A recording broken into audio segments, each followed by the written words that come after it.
நிறைய பேருக்கு சில நோய்கள் இருக்கும், அதுக்கு வருஷக்கணக்காக ட்ரீட்மெண்ட் எடுத்துகிட்டு இருப்போம், ஆனாலும் அது குணமாகாது.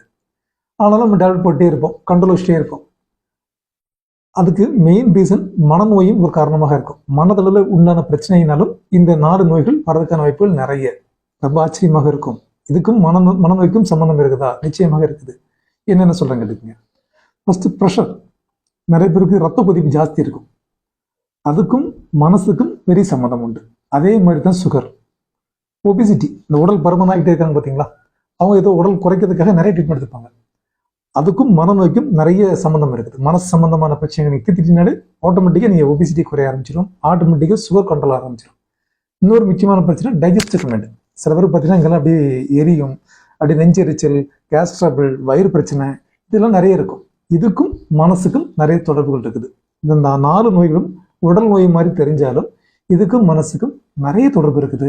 ஸோ நீங்கள் இதுக்கு வருஷக்கணக்கில் மருந்து, இந்த 4 பிரச்சனைக்கு வருஷக்கணக்கில் நீங்கள் மருந்து எடுத்துக்கிட்டிங்கன்னா ஒரு சைக்காலஜிஸ்ட் சந்திச்சு ஒரு கவுன்சிலிங் எடுத்துக்கங்க, ஒரு தீர்வு கிடைக்கிறதுக்கான வாய்ப்புகள் நிறைய இருக்குது.